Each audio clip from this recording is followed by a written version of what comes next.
Recording by Nemo. The Black Cat, Volume 1, Number 5, February 1896. Section 4, A Telepathic Wooing by James Buckham.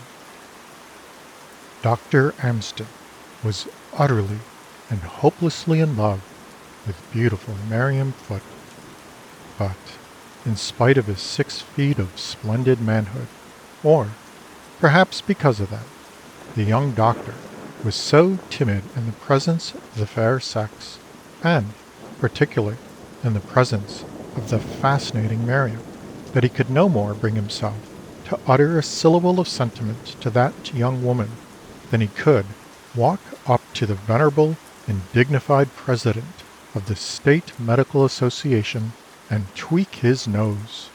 The two things seemed equally preposterous and impossible. At this juncture of affairs, curiously enough, there fell into the hands of Dr. Amsden a book that offered a magical solution of the problem that perplexed him, namely, how to make love to the woman who had ensnared his heart without being conscious of doing it. This book was called The Law of Psychic Phenomena, and its central theory was that the subjective mind or soul of any person, by a process of autosuggestion, may enter into communication with the subjective mind of another person at any distance whatsoever. A condition of sleep, either cataleptic or natural, is induced by the agent in himself, but previously to falling to sleep he must concentrate his whole mental energy and willpower upon the determination to convey a certain image or message, or both, to the subjective mind of the person with whom he wishes to communicate. Then away goes his spirit, his phantasm, while he is buried in unconscious slumber, appears in his very image to the person designated, and delivers the message with his very voice and manner. Truly a marvelous theory, and of untold significance to timid lovers and bashful solicitors of every kind. According to this theory, Dr. Amsden, in order to make telepathic love to Miriam Foote, needs simply drop to sleep on a certain night with a strong determination to send his phantasm to the young woman with an eloquent plea of affection. That was all. It was not even necessary for him to furnish the general substance, introduction, or any portion of this glowing address. He need simply specify that it should be passionate and rich in verbal color, ordering a proposal much as he would a dinner at a first-class hotel, with perfect confidence that at the proper time it would be served in proper form. To be sure, this method of wooing was not in strict accordance with the traditional etiquette of such affairs. It might even be considered that this proposal, by a sort of phantasmal proxy, was hardly fair to the object of the experiment. A ghost is, after all, but a ghost, whether it be attached to a bodily tenement or be simply a spirit at large, and even the most heavenly-minded young woman might cherish a prejudice in favor of a fleshy lover. On the other hand, however, the choice lay not between two methods of wooing, but between this and none at all. And how easy, how delightful a method of making a proposal of marriage! It could all be performed like a painful surgical operation during merciful sleep. Then the lover, when next he met the lady in his everyday person, would know by her manner whether she had accepted or rejected him. The more Dr. Amsden considered this fascinating project, the more trivial seemed his scruples against its fulfillment. Indeed, he asked himself judiciously, was it not a fundamental doctrine of metaphysics that only the soul was real, and so-called matter was simply the shadow cast by the spirit. This being the case, his vulgarly named ghost was, in reality, no ghost at all, while his bodily presence was the real phantasm. Having arrived at this comfortable, though to the lay mind, slightly abstruse conclusion, Amsden wavered no longer. "I will do it," he said, jumping to his feet. "I will do it tonight. Or, no. A few days must be given to subduing the flesh and concentrating the energies of the subjective mind. On Saturday evening, at the time of my regular weekly call, I will make an end to this painful uncertainty. Though I cannot but hope that she looks upon my suit with favour, I shall never dare to broach the subject of love openly in the flesh. My ghost, or at least what is vulgarly known as a ghost, shall speak, and I will abide by the result."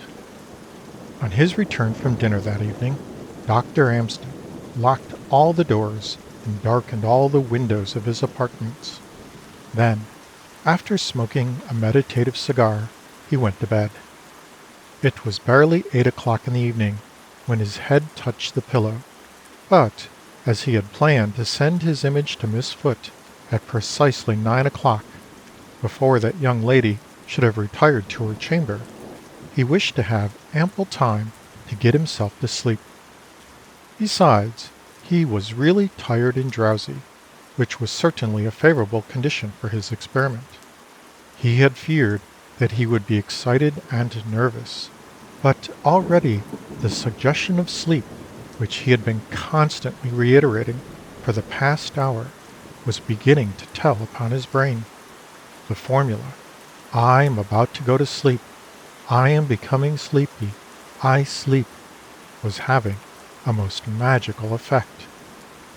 Dr. Amsden dropped into the misty chasm of slumber in less than 15 minutes after getting to bed, but that 15 minutes had been spent in strenuous command, on the part of the objective mind, that the subjective mind should go, at precisely 9 o'clock, to the home of Miss Foote, present itself in the exact and correct image of the lover, and make an ardent appeal to the affections of the lady. In about 2 hours, Amsden awoke, bathed in perspiration, and feeling thoroughly exhausted. He was not conscious of having dreamed at all, and yet it seemed to him as if he had just shaken off a most horrible nightmare. He arose, lit the gas, and consulted his watch. It was just 10 o'clock. "Thank heaven!" he cried. "I did not wake before the time." He went back to bed and fell instantly into the deep slumber of complete exhaustion, from which he did not wake until late the next morning. For 2 days he did not see Miss Foote. Then he summoned up courage to call upon her. She came downstairs, looking pale and anxious, and the moment that Amsden's eyes fell upon her, his heart began to throb with suffocating violence. Undoubtedly, his experiment had succeeded as far as the proposal was concerned, but should his attitude be that of the accepted or rejected lover? Hardly noticing his stammering expression of solicitude for her altered looks, Miriam led the way into the drawing-room, and motioning him to a chair, seated herself in a dim corner at the other side of the room. Then, with her blue eyes lowered and her fingers twisting nervously, she said, "Dr. Amsden, I owe you an apology. When you called 2 nights ago and asked me to be your wife, I was too much agitated to answer you. To tell the truth," she continued, reddening a little, "the eloquence of your words, their poetry and melody, so surprised and overcame me that I could not answer you as you deserved. When I left you and walked to the other side of the room, it was only that I might gain possession of myself, and when I looked up and found you gone—" "Gone!" exclaimed Amsden. groaning audibly. Yes, gone like a spirit.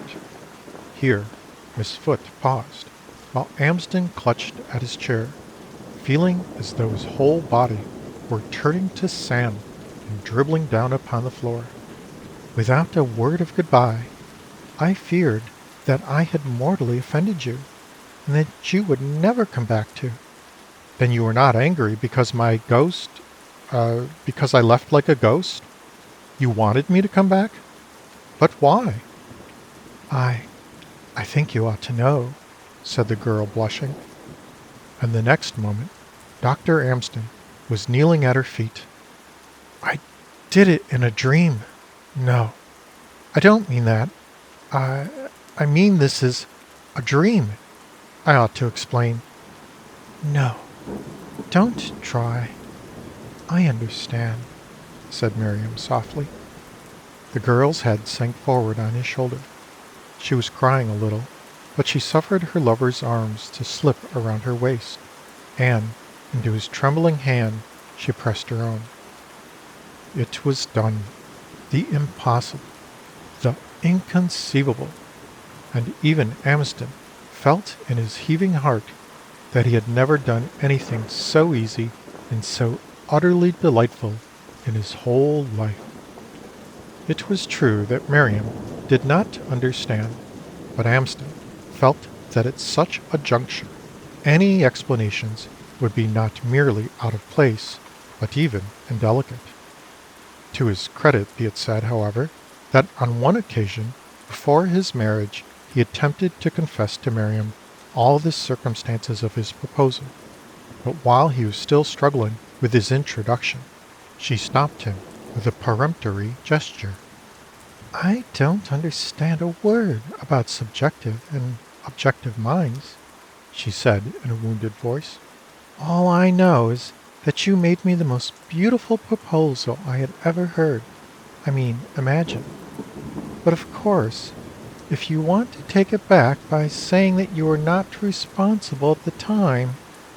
Whereupon Amsden was obliged to consume 2 delightful hours in assuring his sweetheart that he was a blundering fool, and that his metaphysical nonsense, translated, meant that it was his best self that had made that eloquent proposal, and that he was only afraid his everyday self was not 1/10 good enough for her. End of section 4.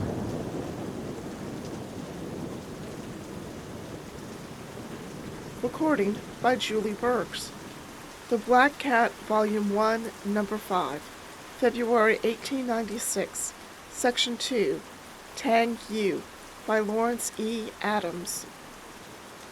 Among the most interesting souvenirs that Marston, the naval officer, brought from the Orient was a curious portrait, evidently the work of a native artist, painted in brilliant colors on a panel of foreign wood. More striking than the workmanship of the portrait, however, was its subject, a small Chinese boy, apparently not more than 10 or 12 years of age, but wearing the uniform of a high Japanese naval officer and adorned with a whole string of jeweled decorations. Here is the history of the portrait. When the Japanese flagship steamed out of the harbor of Canton on the day that war was formally declared between Japan and China, it carried one human whose name was not on the ship's rolls, and he belonged to the enemy. He became a passenger under the following circumstances. Just before the ship weighed anchor, a small steam launch was sent back for the commander and superior officers who had been detained until late. Among these officers were 3 Americans, all graduates of the Annapolis Academy, who had been engaged by the Japanese government as advisors during the coming hostilities. As the little launch wormed its way through the maze of picturesque craft and sampans, the curious little Chinese houseboats, which crowded the bay, the eyes of the American officers were riveted by a curious sight. To the top of a wooden stake to which a sampan was moored, a little Chinese boy clung, swaying to and fro, eyeing delightedly the steam launch as it shot through the water. In his anxiety to see the fun, however, he had disregarded the weakness of this reed-like support which, when a passing sampan collided with it, suddenly broke off short, plunging the little chap into the water. At first, the launch's passengers paid slight attention to the accident, knowing that these little natives are as much at home in the water as on shore. Indifference, however, gave way to concern when the child's shrill cry for help rang through the air, followed by the mad efforts of every sampan man within sight to get away from the drowning boy instead of to him. It was now evident that the little fellow had become entangled in a floating coil of rope, and that his drowning was a matter of a few seconds. Yet not one of the Chinese boatmen but watched from a distance, and in silence, the small hero's frantic struggles for life. Indeed, the little Mongolian was already disappearing in the waters of the bay when the steam launch, at the signal of the commander, veered in its course, and a strong arm snatched the little body from the waves. As for the sampan men, they watched the rescue with cries of amazement. This was because of the curious law existing in certain provinces of China that whosoever saves a life, the rescued one may lawfully look to the rescuer for support forever after. It is plain that this barbaric edict virtually puts a premium on death, but the explanation lies in the fatalistic religion, which holds that whenever a man falls into peril, it is by the express wish and will of the gods, and that to rescue him is to obstruct their just decrees. Meantime, the officers, who had arrived on shipboard with their protege before it occurred to them to plan for his disposal, were examining their find as though he had been a new and curious toy. To send him back to shore was impossible, as they were already steaming out of the harbor. The only course, then, was to keep him on board, at least during the voyage to Japan, a plan rendered all the easier by the fact that the little heathen was, according to his broken Japanese, both homeless and friendless.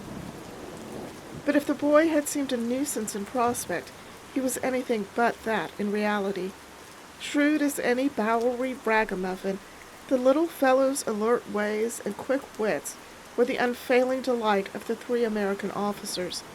More imitative even than the Japanese, he picked up their language and customs with such incredible ease that in a few days he was more Japanese than any subject of the Mikado.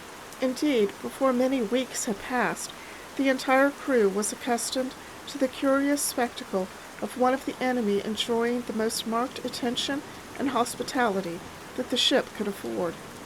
But besides his imitativeness and shrewdness, the little Mongolian had one accomplishment that gained the awestruck admiration of his Oriental friends. That was the power of discovering objects at incredible distances as easily by night as by day, a power due partly to inheritance and partly to his profession. The lad was an interesting specimen of the Oriental class of beings known as rat-catchers. This means more than the word implies. They are not rat-catchers by vocation alone, but, strangely enough, they are born to the trade. In addition to many other talents which he had inherited from a long line of rat-catching ancestry, little Tang Yu, the rat, as the boy was called, had the power of seeing his way clearly in almost the dead blackness of night. Sometimes, indeed, it seemed as though he was endowed with a sixth sense in this matter, being able to walk straight into a dungeon-like room and to bring forth any object without the least hesitancy. Courage also he had developed to a rare degree, for the rats in the docks of China and in the underground passages from warehouse cellar to cellar and sewer to sewer, where he plied his trade, are the fattest and most savage of the rodent tribe the world over, so large indeed that the skins of 2 of them will make a pair of gloves, and the carcass will supply a family with dried filet de rodin for a week. These rat-catchers spend days and weeks in the underground passages, and day and night are almost the same to them. Now that he could no longer exercise his strange gift in his accustomed way, Tang Yu would often amuse himself by standing for hours on the deck, peering out through the mist or the darkness in search of things hidden to common eyes.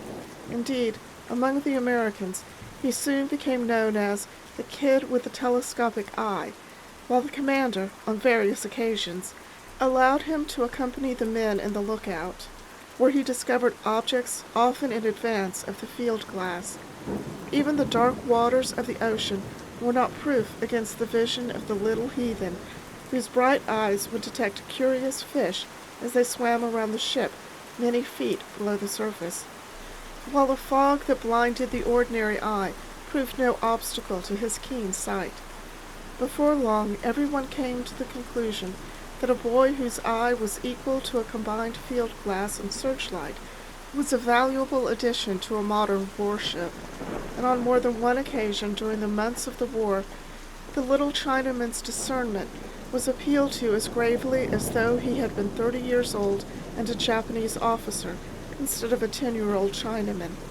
On one occasion, indeed, Tang Yu's sixth sense made him, for 5 minutes, the ship's commander. It was late in the evening before the memorable engagement of Port Arthur. The flagship, which, having passed unscathed through months of war, had been recently ordered to this stronghold, had just anchored in the harbor, and preparations were making for the night's defense. The torpedo net had not yet been lowered, but the whole ship resounded with the hustle and hurry of preparations for what everyone felt would be the most decisive battle of the war. Meantime, Tang Yu stood alone near the bow, peering out through the darkness, as was his custom upon arriving in a strange place, in search of some new and interesting sight. Suddenly, above the confusion, there rang out a shrill little scream, and Tang Yu, with his eyes bulging from his head, rushed towards the admiral, pointing out to sea, frantically shrieked, "Torpedo! Torpedo!" Instantly, every eye followed the direction of the tiny finger. The sea looked unruffled.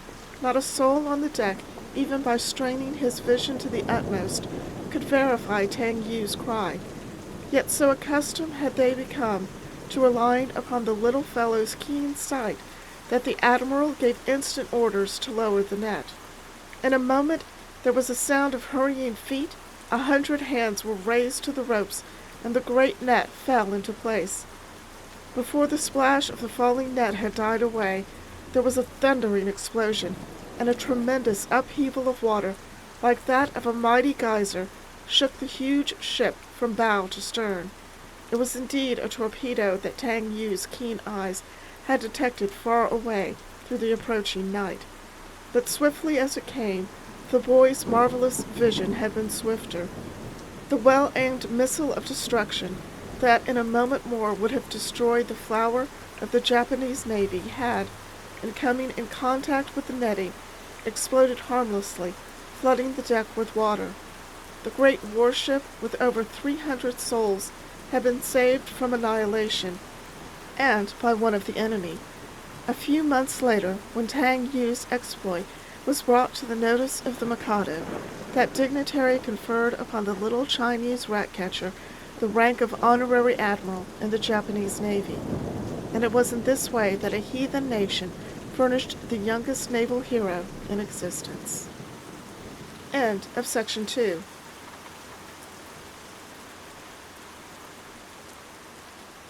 Reporting by Trish Thompson. The Black Cat, Volume 1, Number 5, February 1896, Section 6. A Meeting of Royalty by Margaret Dodge.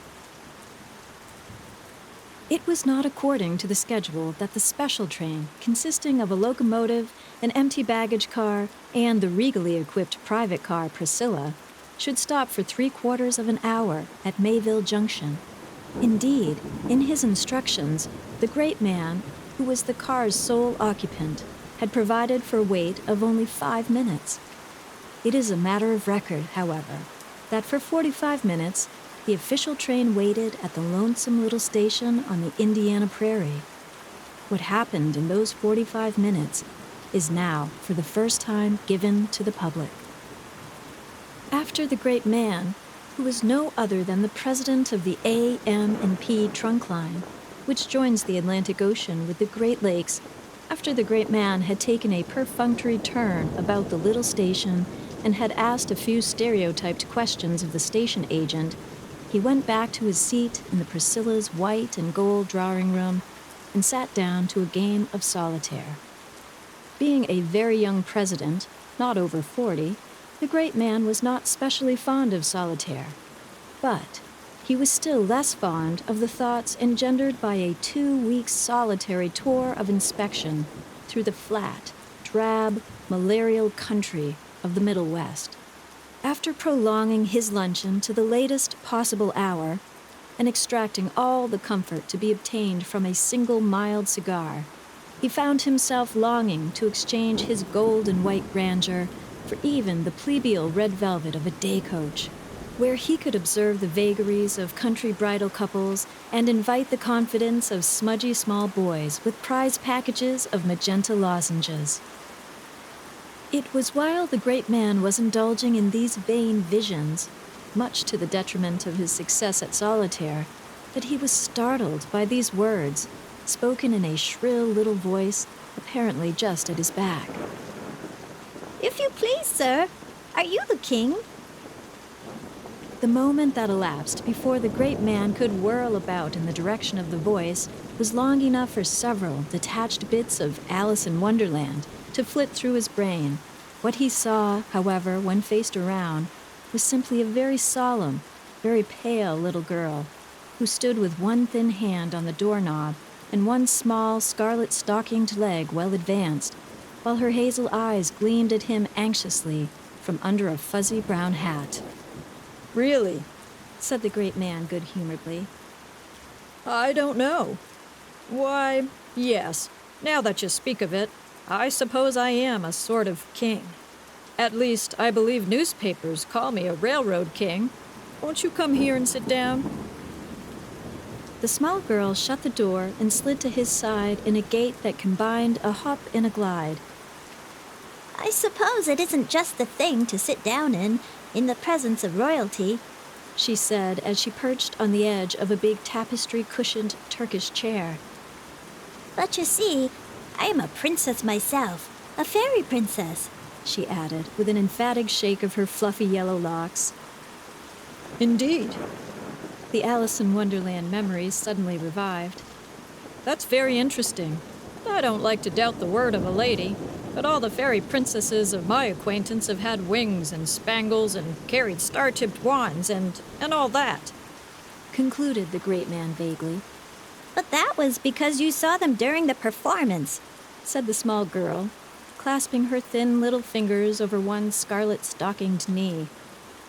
"I wear wings and spangles and carry a wand myself in the evenings, and at the Wednesday and Saturday matinees. I'm the Princess Iris," she explained, "in the Golden Crown Opera Company, and if I wore my fairy clothes all the time, my wings would fade and the spangles would wear off. But you know," said the small girl, "you don't look a bit like the kings of my acquaintance. They all wear gilt crowns and velvet and ermine robes, and carry scepters. And besides, you are a great deal too young." The great man laughed. "I'm afraid you have me there. At least, I suppose you are right," said he, leaning back in his chair and regarding the Princess Iris with twinkling eyes. "I don't look my part. But then I'm not performing now myself. We are in the same boat. That is—" "Oh, you needn't bother to explain," said the small girl. "I understand slang. Only, I don't talk it myself now, except when I forget because the Queen doesn't like it." "So, there's a queen too, is there?" said the great man, the merry lines around his blue eyes growing deeper. "Dear me, we shall soon have the entire royal family." "Yes, there is a queen, and she is not to be laughed at," said the child gravely. "In fact, it's partly about her I've come. I wanted an audience." "Well, really," said the man nervously. "I should like to accommodate you, but—" looking at his watch. My train leaves in about 1 minute, and I don't see exactly how I can. Oh my, said the small girl. Can't you even make your own train wait while a princess talks to you? Well, since you put it that way, I suppose I can, said the great man, pressing an electric button. Then, as the black porter appeared, listened deferentially to his whispered order, and glided out again, the royal personage continued. Very likely I don't get half the fun out of being a king that I might. You see, I sometimes forget the extent of my power. Ah, yes, that's the very thing I've come to speak to you about, said the child. I hope you will excuse me if I hurt your feelings, she went on gently. But sometimes it's necessary, you know? Upon her hearer's assurance that he would endeavor to bear up under censure, the small girl continued. It's like this. I suppose you've such a big kingdom, you don't get a chance to straighten out all the things that go wrong. And something has gone wrong now, has it? Yes, as wrong as can be. But, reassuringly, of course, I understand you couldn't have known about it. It's the train to Washita. It was put down on the timetable, you know, to go at 4 this afternoon. And we all came down to the station to get it. And now they say it may be 2 hours before it arrives. So instead of getting to Washita at 6:30, it will be long after 9, and we'll be too late to give our performance. And that will be a very dreadful loss to the Queen. How's that? said the great man. 1 night can't make very much difference. Oh, but this is Saturday night. And the whole house was sold long ago. Washita is the best show town in the state, you know. And the Queen was counting on the money. You see, it's been a dreadfully poor season in the profession. And even the Queen has lost heaps. And just now, when she found out we'd be late, her face got all white and she hung onto my hand oh so hard and said, Here, the child stopped suddenly and digging her little fists into the chair, blinked very fast and caught her breath. Then, It quite upsets me to think of it, she said in a muffled little voice. The Queen said that she was afraid that the company would have to disband now, and the season's hardly begun. 2 great tears rolled down the white little face. The man stirred uneasily. There was a deep line between his eyebrows. That is hard luck, he exclaimed. But then, with an affected hardihood, after all, she's only a play queen, you know, and I presume she's, well, roughed it before. Anyway, you'll probably all find nice engagements soon and be just as well off as you are now. How can you say that? The child flashed out. Of course we can't be so happy with anyone else. There never was anyone half so sweet and kind and beautiful as she is, and we all love her dearly. And, besides, if the rest are make-believes, she isn't. She is a real queen, all the time. The child had risen. Her shabby hat had fallen to the floor, and her big hazel eyes blazed angrily out of her pale little face. The next moment, with a shame-faced lowering of her head, she slid nearer to the great man's side. You must excuse me if I hurt your feelings, she said humbly. The Queen wouldn't like it if she thought I'd done that, and on her account too. But you see, I really couldn't bear to have her called a make-believe.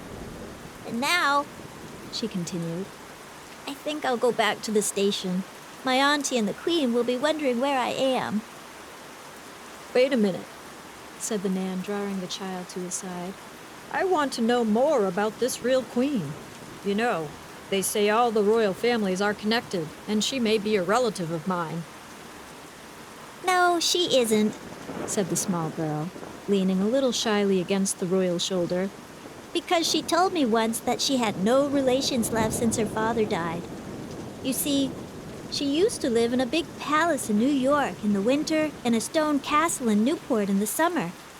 And she had horses and carriages and diamonds and all those things. But she wasn't a queen because she had them, you know. but they belonged to her because she was a queen. Well, one day her father died, and they found he'd lost all his money, and some that belonged to other people besides.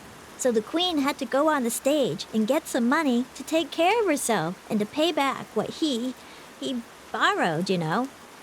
And that was 4 years ago. Now she's paid back all Mr. Denby's debts except $2,000. Mr. Denby? Why, what's the matter? Said the child, half turning. Ain't you feeling well? Your arm trembles so. Oh, yes, quite well. Only I felt so sorry for your queen. I knew you would, said the child enthusiastically. Well, as I told you, she paid it all back, except just that $2,000. And this season she expected to finish it. And that made her so happy, because she doesn't like being a make-believe queen, and it was only on her father's account she did it. You're sure it was only that? She didn't care to be famous after all? Said the great man, clutching the tiny hand hard.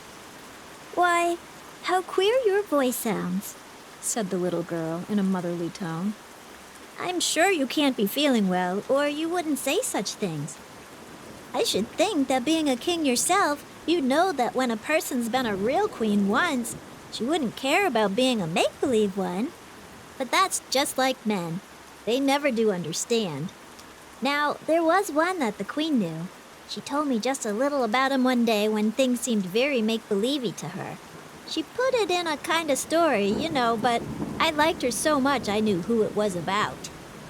Do you know, he thought just what you did, because she wouldn't marry him instead of going off for what he called a career. And he'd known her ever since she was a little girl, too, and ought to have known better, oughtn't he? Yes, said the great man huskily. I suppose he ought. But you see, the queen didn't tell him about the money she was paying back. And she was a great deal younger than he, and beautiful, with a voice that people said would make her famous. And he thought that she really cared more to be a stage queen than anything else. Tell me, dear, has she still the ring that he gave her when she was a little girl? The teeny little forget-me-not ring that she wears on a chain and often kiss? But how did you know? Stammered the child, twisting around and staring up into his face. I never told you the rest, and your eyes are so strange. But the great man had risen and was striding rapidly up and down the car. And Alice really cared for me. She cares for me still, he murmured. While I, who ought to have stood by her, have only hindered her. And now she needs help. And I, with all my money, haven't the right to help her. It's too late. I can never make up for the time I've lost. I hope you don't mind, said the small girl, who stood as if petrified just where he had left her. But you spoke so loud, I couldn't help hearing the last. And if you mean the train to Washita, it isn't too late. If you could get it here in 15 minutes, and I suppose that's easy for a king, we could give the performance, even if the curtain did ring up late. Train to Washita, murmured the great man. Why, yes, of course. How stupid of me, as he pressed the electric button. Let's see, how many are there of you? 22 now, said the child. But I don't quite... And you haven't had the best of fares in the hotels? Well, it hasn't been very bad. But yesterday and today, we pretended we didn't want any lunch because we knew how things were with... Never mind, said the man with something like a groan. I only wanted to know on account of the orders. Then to the porter, ask the conductor to step here. The Golden Crown Opera Company have been delayed here, he said when that official appeared. And I want them to take this special train to Washita. Put the whole party in my private car. Tell the engineer he must make extra time to get them there at 6:30. Telegraph ahead for a clear track and to Casstown for supplies, so that dinner may be served in this car. When the train is ready to start, Step over to the station and tell the company that the train for Washita is waiting. And be sure that everything is done to make them comfortable. I will follow on the regular express." As the conductor withdrew, the great man found himself suddenly caught in the embrace of what seemed a small-sized tornado. You really mean it? Cried the child, half sobbing. We're not going to disband after all. Oh, I was sure from the beginning that you were a really, truly king, even if you didn't wear a crown and velvet robes. But With a sudden clouding of her face, you won't go away just when the queen's coming. "Well, you see, the fact is," said the great man, setting the princess carefully in the depths of the Turkish chair. "these meetings with royalty are so unusual for me that I feel hardly prepared for another one the same day. So, I think I'll follow in a common car, and in the morning, I'll ask for a private audience with the queen." End of Section 6. End of The Black Cat, Volume 1, Number 5, February 1896.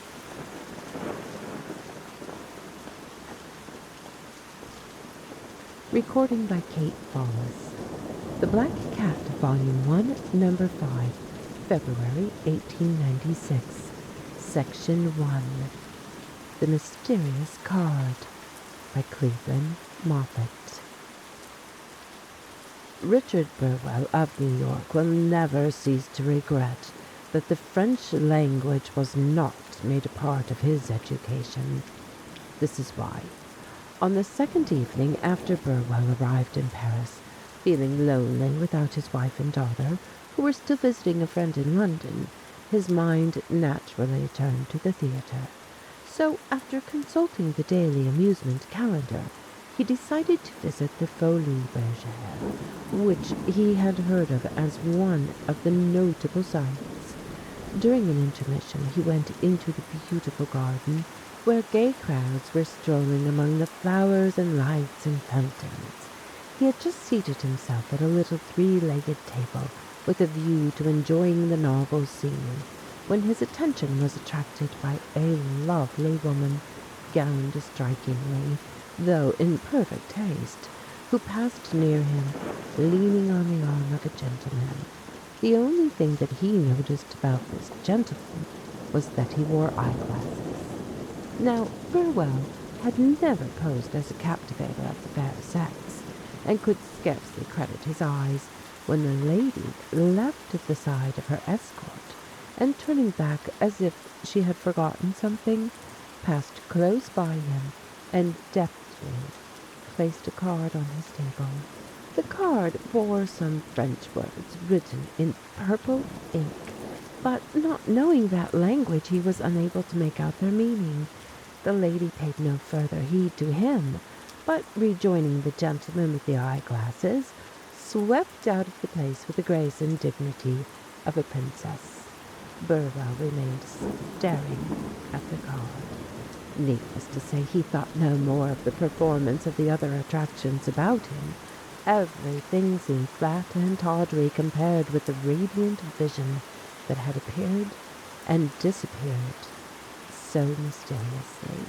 His one desire now was to discover the meaning of the words written on the card. Calling a fiacre, he drove to the Hotel Continental, where he was staying. Proceeding directly to the office and taking the manager aside, Burwell asked if he would be kind enough to translate a few words of French into English. There were no more than 20 words in all. "Why, certainly," said the manager with French politeness, and cast his eyes over the card. As he read, his face grew rigid with astonishment, and, looking at his questioner sharply, he exclaimed, "Where did you get this, monsieur?" Burwell started to explain, but was interrupted by, "That will do, that will do. You must leave the hotel." "What do you mean?" asked the man from New York in amazement. "You must leave the hotel now, tonight, without fail," commanded the manager excitedly. Now it was Burwell's turn to grow angry, and he declared heatedly that if he wasn't wanted in this hotel, there were plenty of others in Paris where he would be welcome. And with an assumption of dignity, but piqued at heart, he settled his bill, sent for his belongings, and drove up the Rue de la Paix to the Hotel Bellevue, where he spent the night. The next morning he met the proprietor, who seemed to be a good fellow, and being inclined now to view the incident of the previous evening from its ridiculous side, Burwell explained what had befallen him, and was pleased to find a sympathetic listener. "Why, the man was a fool," declared the proprietor. "Let me see the card. I will tell you what it means." But as he read, his face and manner changed instantly. "This is a serious matter," he said sternly. "Now I understand why my confrère refused to entertain you. I regret, monsieur, but I shall be obliged to do as he did." "What do you mean?" "Simply that you cannot remain here." With that he turned on his heel, and the indignant guest could not prevail upon him to give any explanation. "We'll see about this," said Burwell, thoroughly angered. It was now nearly noon, and the New Yorker remembered an engagement to lunch with a friend from Boston, who, with his family, was stopping at the Hotel de la Alma. With his luggage on the carriage, he ordered the cocher to drive direct from there, determined to take counsel with his countrymen before selecting new quarters. His friend was highly indignant when he heard the story, a fact that gave Burwell no little comfort, knowing, as he did, that the man was accustomed to foreign ways from long residence abroad. "It is some silly mistake, my dear fellow. I wouldn't pay any attention to it. Just have your luggage taken down and stay here. It's a nice home-like place, and it will be very jolly, all being together. But first, let me prepare a little nerve settler for you." After the two had lingered a moment over their Manhattan cocktails, Burwell's friend excused himself to call the ladies. He had proceeded only 2 or 3 steps when he turned and said, "Let's see that mysterious card that has raised all this row." He had scarcely withdrawn it from Burwell's hand when he started back and exclaimed, "Good God, man, do you mean to say this is simply—" Then, with a sudden movement of his hand to his head, he left the room. He was gone perhaps 5 minutes, and when he returned his face was white. "I'm awfully sorry," he said nervously, "but the ladies tell me that's my wife. She has a frightful headache. You will have to excuse us from the lunch." Instantly realizing that this was only a flimsy pretense, and deeply hurt by his friend's behavior, the mystified man arose at once and left without another word. He was now determined to solve this mystery at any cost. What could be the meaning of the words on that infernal piece of pasteboard? Profiting by his humiliating experiences, he took good care not to show the card to anyone at the hotel where he now established himself, a comfortable little place near the Grand Opera House. All through the afternoon he thought of nothing but the card, and turned over in his mind various ways of learning its meaning without getting himself into further trouble. That evening he went again to the Folies Bergère in the hope of finding the mysterious woman, for he was now more than ever anxious to discover who she was. It even occurred to him that she might be one of those beautiful nihilist conspirators, or perhaps a Russian spy, such as he had read of in novels. But he failed to find her, either then or on the 3 subsequent evenings which he passed in the same place. Meanwhile, the card was burning in his pocket like a hot coal. He dreaded the thought of meeting anyone that he knew while this horrible cloud hung over him. He bought a French-English dictionary and tried to pick out the meaning word by word, but failed. It was all Greek to him. For the first time in his life, Burwell regretted that he had not studied French at college. After various vain attempts to either solve or forget the torturing riddle, he saw no other course than to lay the problem before a detective agency. He accordingly put his case in the hands of an agent de la sûreté, who was recommended by a competent and trustworthy man. They had a talk together in a private room, and, of course, Burwell showed the card.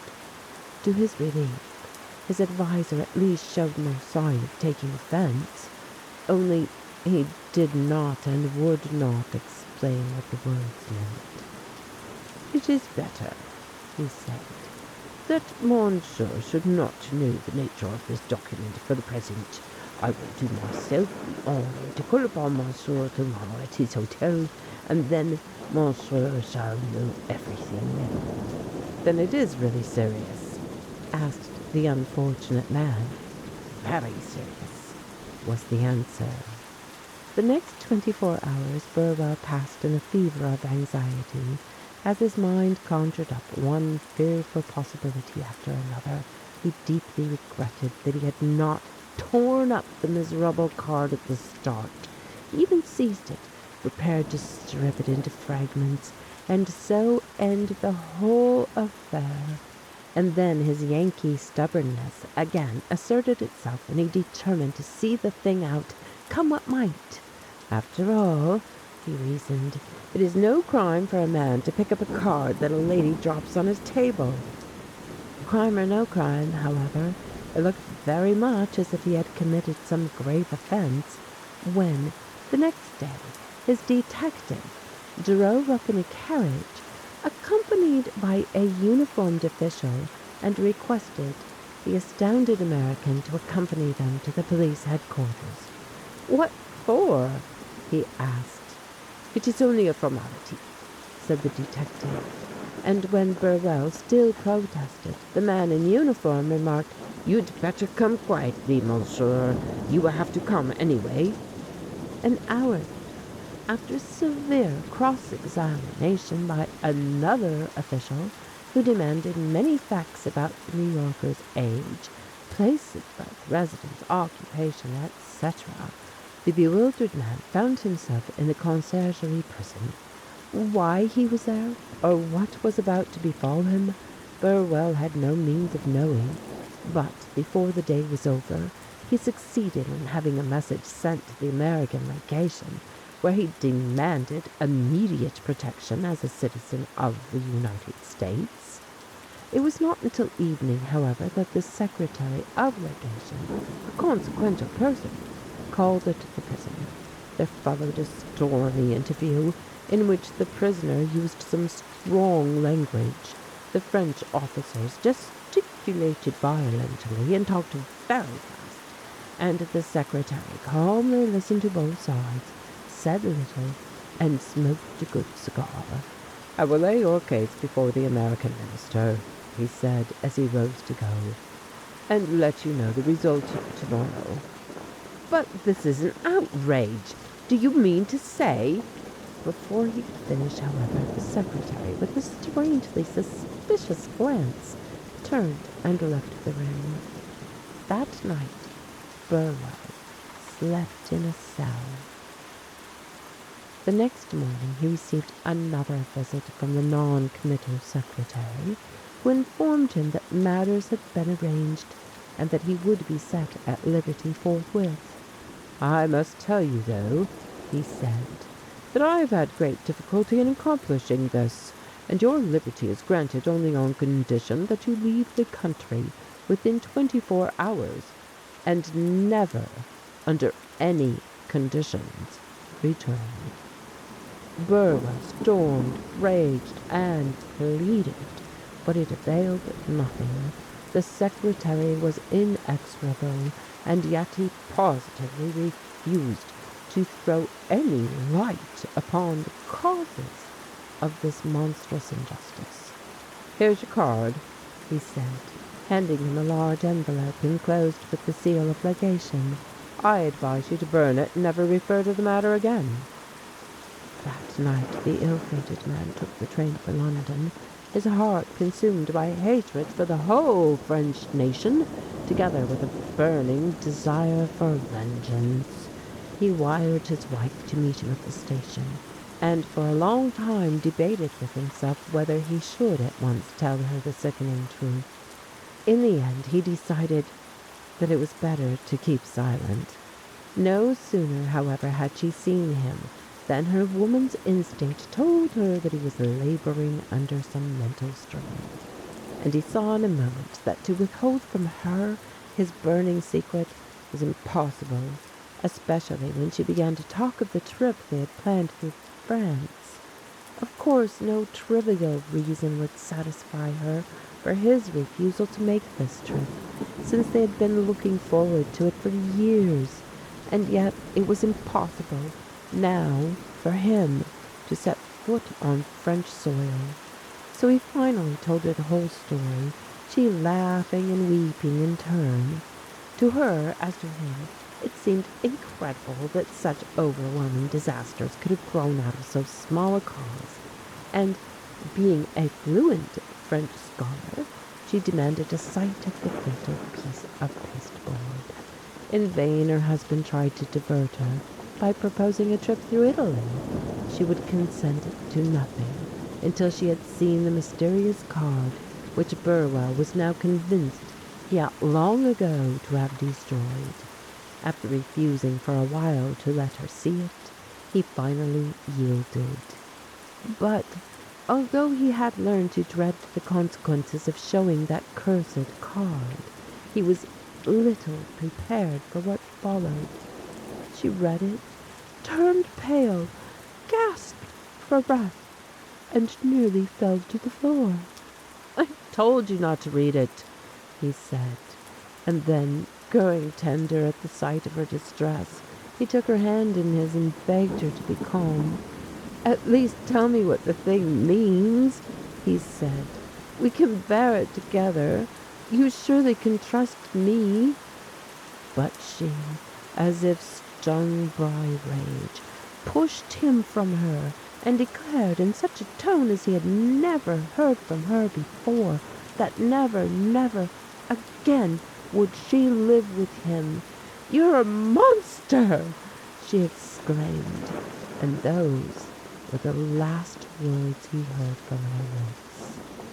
Failing utterly in all efforts at reconciliation, the half-crazed man took the first steamer for New York, having suffered in scarcely a fortnight more than in all his previous life. His whole pleasure trip had been ruined. He had failed to consummate important business arrangements, and now he saw his home broken up and his happiness ruined. During the voyage he scarcely left his stateroom, but lay there prostrated with agony. In this black despondency the one thing that sustained him was the thought of meeting his partner, Jack Eveleth, the friend of his boyhood, the sharer of his success, the bravest, most loyal fellow in the world. In the face of even the most damning circumstances, he felt that Eveleth's rugged common sense would evolve some way of escape from this hideous nightmare. Upon landing at New York, he hardly waited for the gangplank to be lowered before he rushed on shore and grasped the hand of his partner, who was waiting on the wharf. "Jack," was his first word, "I am in dreadful trouble, and you are the only man in the world who can help me." An hour later, Burwell sat at his friend's dinner table, talking over the situation. Eveleth was all kindness, and several times as he listened to Burwell's story, his eyes filled with tears. "It does not seem possible, Richard," he said, "that such things can be. But I will stand by you. We will fight it out together. But we cannot strike in the dark. Let me see this card." "There's the damned thing," Burwell said, throwing it on the table. Eveleth opened the envelope, took out the card, and fixed his eyes on the sprawling purple characters. Can you read it?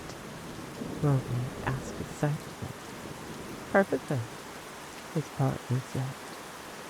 Next moment he turned pale and his voice broke. Then he clasped the tortured man's hand in his with a strong grip. Richard, he said slowly, if my only child had been brought here dead, it would not have caused me more sorrow than this does. You've brought me the worst news that one man could bring another. His agitation and genuine suffering affected Burwell like a death sentence. Speak, man, he cried. Do not spare me. I can bear anything rather than this awful uncertainty. Tell me what the card means. Evelyn took a swallow of brandy and sat with head bent on his clasped hands. No, I can't do it. There are some things a man must not do. And he was silent again, his brows knitted.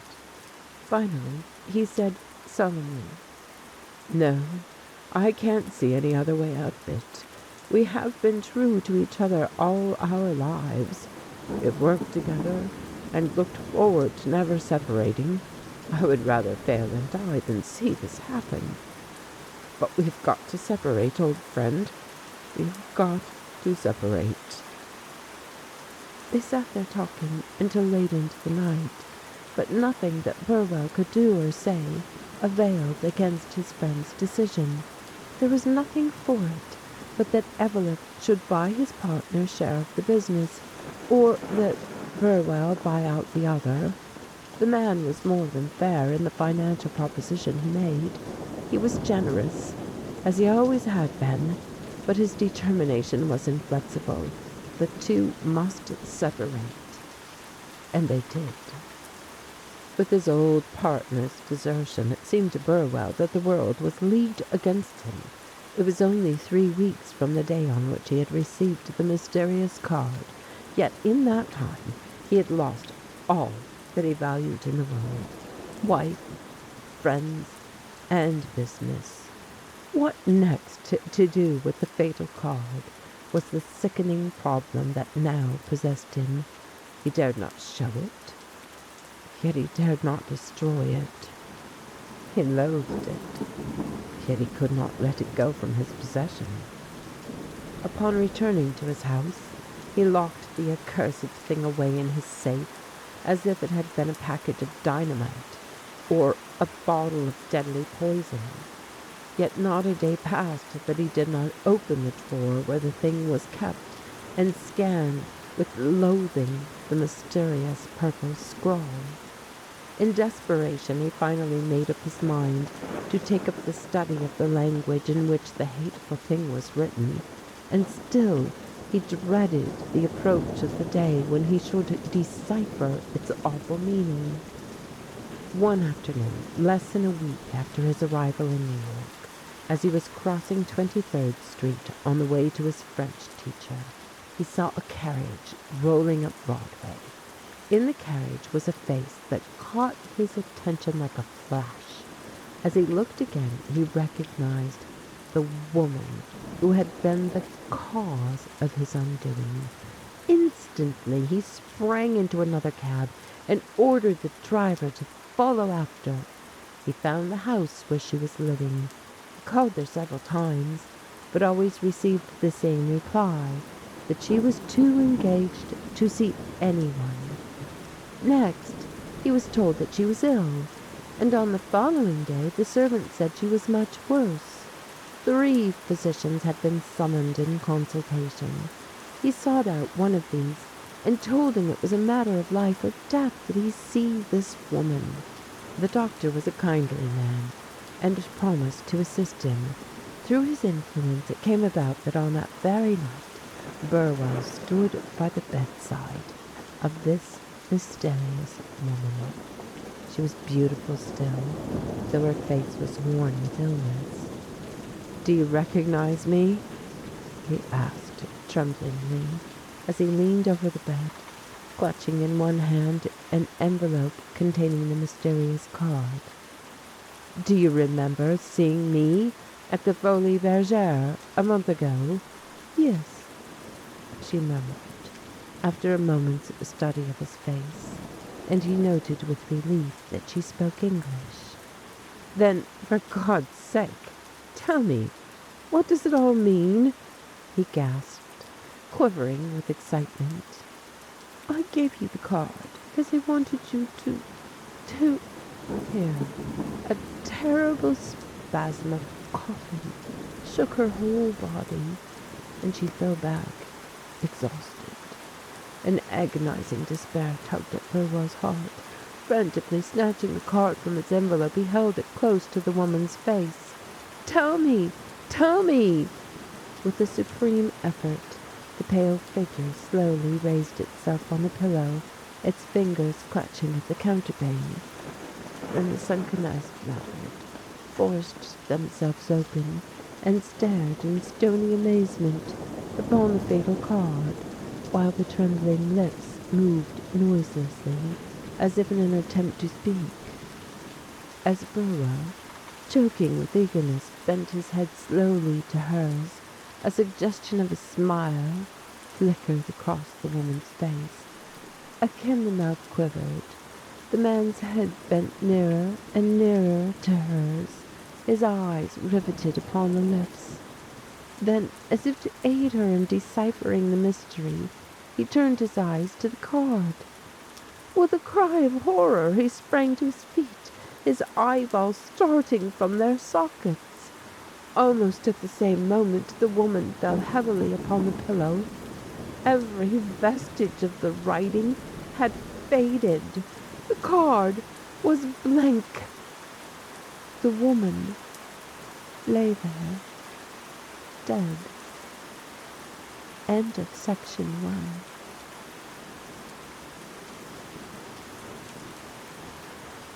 Recording by Helen Taylor, Lincolnshire.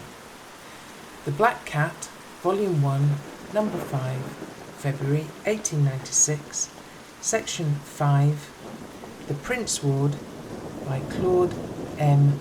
Giraudoux. The hospital was almost finished, but as there were several wards still unendowed, the Board of Managers gave a reception, ostensibly to enable the curious public to inspect the building, in reality to obtain benefactions. Among the visitors was a Mr. Prince, a southerner, and reputed wealthy. He seemed greatly interested in the hospital and selected for endowment a single ward on the second floor, Department of Surgery. It was at once completed at his expense and christened with his name. His first occupant was his wife.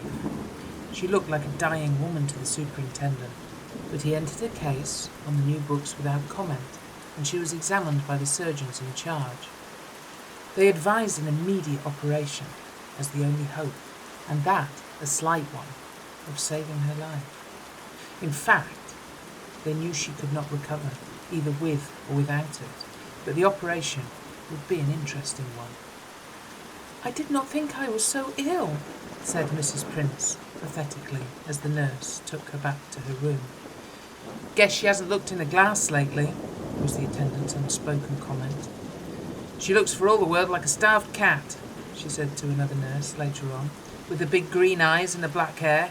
I won't have a sweet time combing all that hair. It's about 2 yards long. She's more hair than anything else." The morning of the operation found Mrs. Prince cold with nervous terror. "Do you think I will suffer much?" she inquired of the nurse tremulously. "Oh, no, indeed," replied that functionary, with professional cheerfulness, plaiting away at the endless lengths of hair. "If I was you, I'd have about half of this cut off."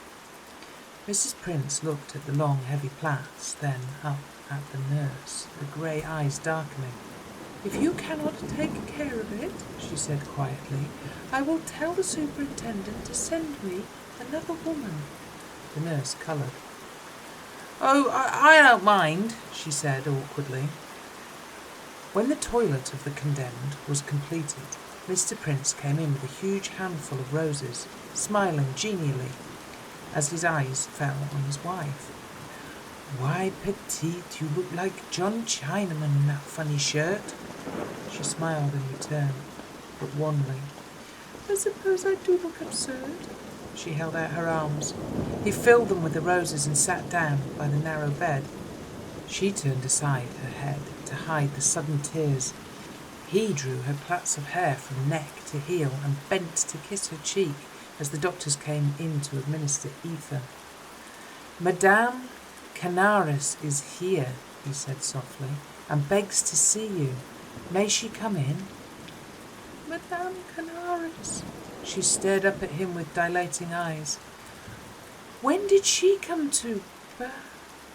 What is she doing here? The nurse said I might come in for one little moment, said an exquisitely melodious voice at the door directly facing the sick woman. The men all looked up. A woman, young, beautiful as the day, stood on the threshold, her tender, deep blue eyes fixed upon the patient with an expression of the liveliest emotion. Her radiant hair, her dazzling complexion, her superb figure enveloped in furs, and the indescribable grace of her attitude made the sick woman appear grotesquely skeleton-like and ghastly. It was life confronting death. Death raised itself on an emaciated arm and spoke to life. I cannot see you now, madame. The physicians have just come in, as you see. I beg that you will go away. Prince sprang to his feet and approached the visitor. I did not know the physicians would be here, he murmured. Shall I take you downstairs? Will you wait for me in the parlours? While he was speaking to Madame Canaris, his wife motioned to a surgeon. I am ready, but, oh, doctor, are you sure it will make me quite dead? Are you sure I shall not be just iced over with a frightful consciousness underneath? Are you sure? Quite sure, the surgeon said pityingly, stealing a glance at the figures in the doorway. You will be blotted out of all existence during the operation. Do not be afraid. He took her cold hand into a warm, compassionate palm. In a few seconds she was carried past her husband and Madame Canaris, who was still talking in the corridor. Prince was startled as the procession of doctors and nurses came out of the room. His companion glanced at them, and her brilliant colour faded. Do not leave me, she gasped, holding him by the arm. Take me away. I should not have come. Prince hesitated. The stretcher was being carried into the elevator. He turned to the beautiful, agitated woman beside him, drew her hand through his arm, and they went downstairs together. The operation was long, difficult, and dangerous, taxing both on nerve and skill. The operating room was very hot. One of the nurses fainted, and a young doctor, sick at heart and stomach, helped her away, glad to get out himself. The operating surgeon, a keen, self-possessed practitioner, looked at the patient when all was over with a deep breath of relief. The very worst case of its kind I ever saw, he remarked to a colleague. It will be a miracle if she recovers, although I would give one of my ears to make it possible. After 3 days of delirium and torture, the woman died. It was the 28th day of February. Madame Canaris came into the ward alone and stood for a few moments, looking down at the face on the narrow pillow. She could never have recovered in any event, she said questioningly to the nurse. I don't see how she could, was the calm reply. Madame put out a flashing hand. May I see? She said with delicate curiosity. The nurse lifted a layer of batting. The beautiful visitor gave a cry of dismay and clapped the hand to her face. I thought it would make you sick, the nurse said quietly. I guess you had better go to the window. Madame stood with her lace handkerchief pressed to her lips and gazed upon the ice and snow without. Presently, she said, Mr. Prince desires the hair of his wife. Will you kindly cut off the plaits close to the head? It does seem a pity, observed the nurse, snipping at the plaits stolidly, to take the only thing from her she seemed to care much about. I guess they can bury my hair with me." "She's not to be buried," replied Madame softly, still gazing upon the whiteness without. "It would be a pity to burn such splendid hair, would it not?" "Oh," said the nurse. "I see. Going to send it to the new crematory." "Are you a New Englander?" gently inquired the lady, turning her dark blue eyes upon the inquisitive attendant. "I guess I am. Why?" "I've always heard that New Englanders asked a great many questions." The nurse coloured and snapped the scissors vigorously through the last strands of hair. The thick, short locks stuck out stiffly behind the dead woman's ears. The nurse held out the snake-like braids to Madame Canaris, who drew back a little. "Please put them in this box for me," she said quickly. "Mr. Prince will send for it." In leaving the room, she touched the dead forehead lightly with a finger, crossed herself, and murmured something in a strange tongue. "Catholic, I guess," sniffed the nurse, watching her as she went down the corridor, with that mingling of envy and unwilling admiration that the beautiful Greek always succeeded in implanting in the bosoms of less favoured sisters. In a few days' time, Prince and Madame Canaris returned to the hospital with a picture they desired hung in the ward. It might have been an idealised portrait of Mrs. Prince, the face of a saint against a background of sunset, or the head of a martyr dark against flame, as the imagination of the beholder should suggest. The frame was oval, with an inscription below the head. It was also heavy, of plated bronze, with a box-like backing. It was the work of a finished artist, however, and, being idealised, the portrait was beautiful. It hung above the bed, as the other wall spaces were occupied with cheerful landscapes. Madame Canaris laid a loose bunch of pomegranate flowers on the pillow beneath it, and she and Prince left be, the next day, as they thought, forever. The new hospital was a popular one, but for some reason the Prince ward remained vacant. There was nothing mysterious about this. It had been bespoken many times for patients, but a change of mind would occur so naturally that at first nothing was thought of it. In a year or so, however, the continued vacancy began to be a subject of remark among the nurses, but they were too busy and too practical to regard it in any other light than that of a provoking pecuniary loss to the establishment.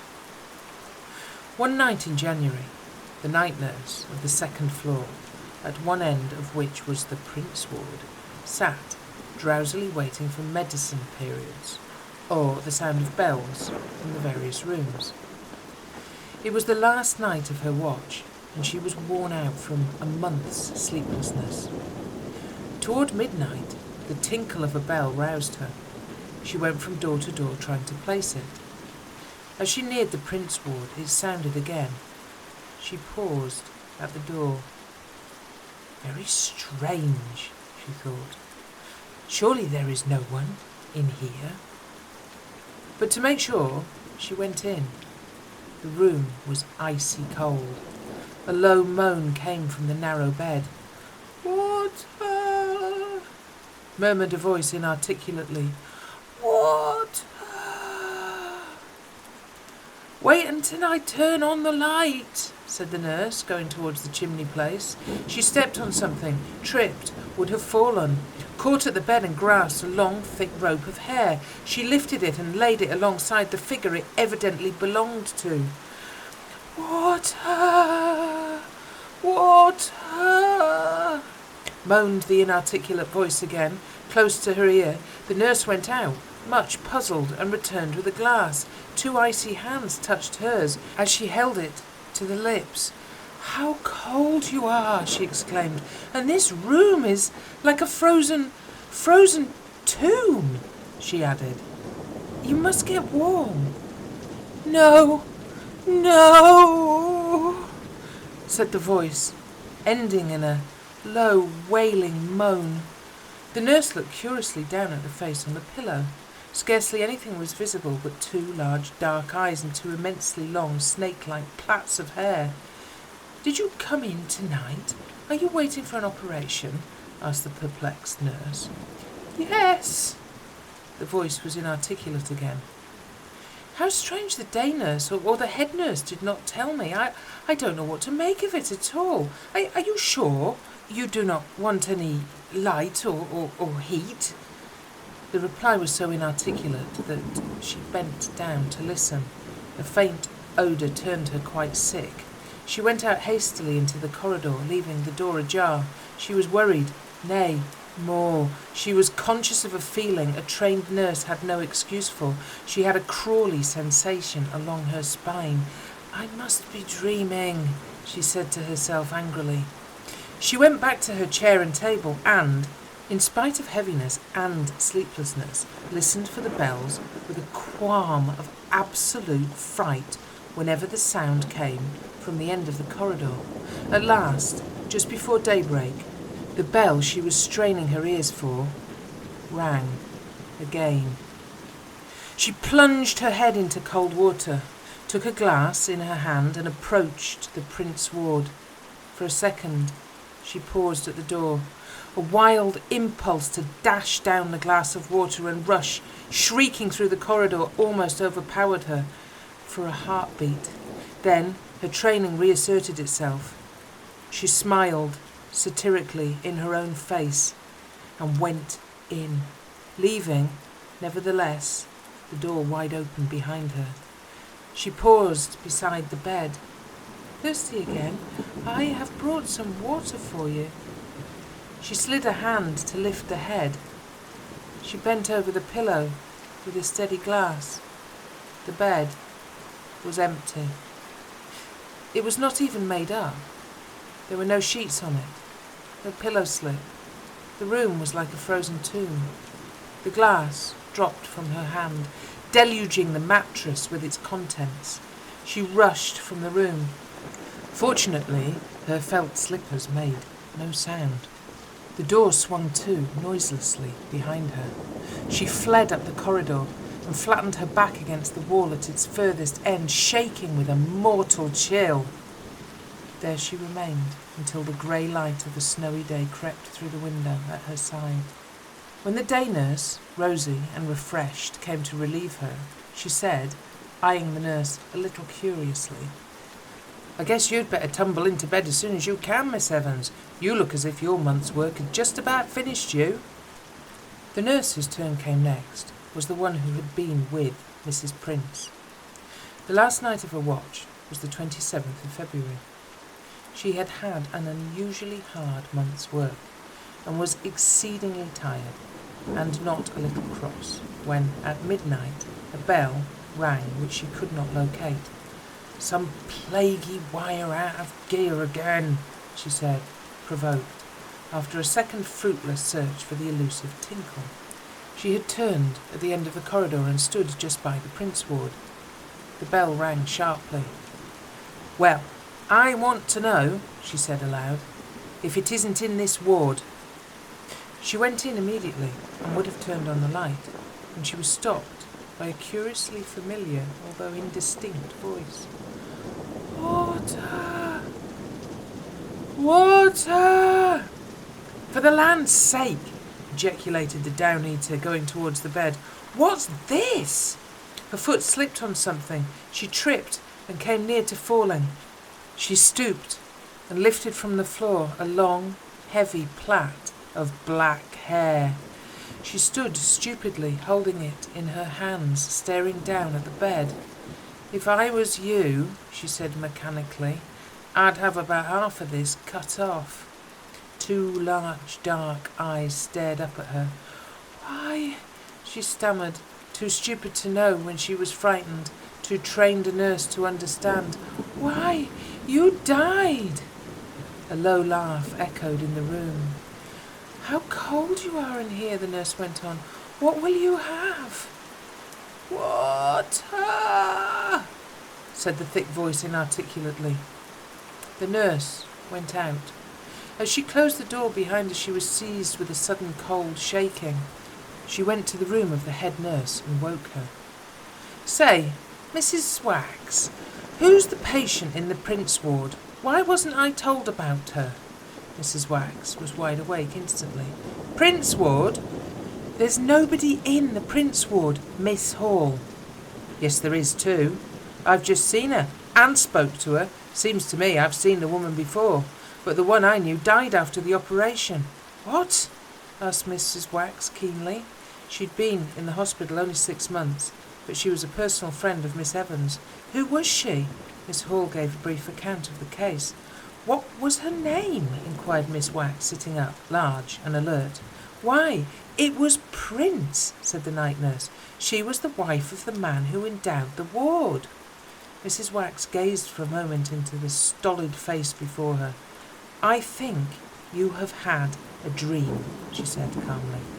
I don't sleep on duty, whatever the others may do, retorted Miss Hall.